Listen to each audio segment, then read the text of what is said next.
Benvenuta a Zero Branco. Grazie. Baci e abbracci, baciamano, i selfie di circostanza. Nel secondo giorno di campagna elettorale Alessandra Moretti approda nella Marca, prima tappa il mercato di Zero Branco e poi via via nel corso della giornata nei comuni di Morgano, Istrana, Quinto e Paese. Entra dunque nel vivo la sfida alle regionali con il 5 Stelle Jacopo Berti e con Luca Zaia nella provincia che l'attuale governatore ha dato i natali. La Moretti incontra la gente, ne ascolta i problemi, si scambiano due chiacchiere. Ho 82 anni e mi danno una pensione di 418 euro al mese. Come si fa?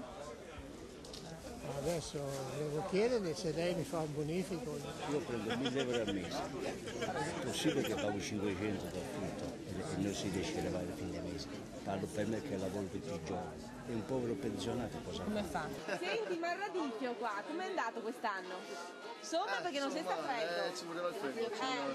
Mi ha fatto piacere di vederla, speriamo che mantenga certe promesse che desidereressimo di averle. La sanità primariamente e poi anche un po' di benessere, perché mi sembra che qui ci stanno mandando proprio a cartoni.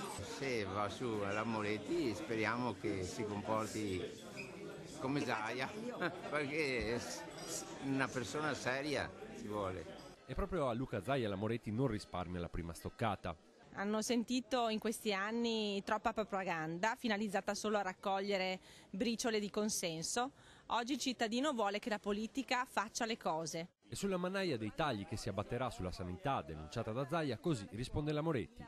Ci sono delle sacche di inefficienza anche all'interno della sanità veneta che purtroppo non può essere più considerata un modello. Ma oggi è stata anche una giornata di polemiche interne al PD con la presentazione da parte della deputata Simonetta Rubinato dell'emendamento all'articolo 116 della Costituzione per fare del Veneto una regione a statuto speciale. Un'iniziativa fatta per tornaconto personale, secondo il segretario regionale PD De Menec, un occhialino a Zaia ed uno sgambetto alla Moretti per altri, ma Simonetta Rubinato chiarisce. In realtà la mia è una sfida a Zaia.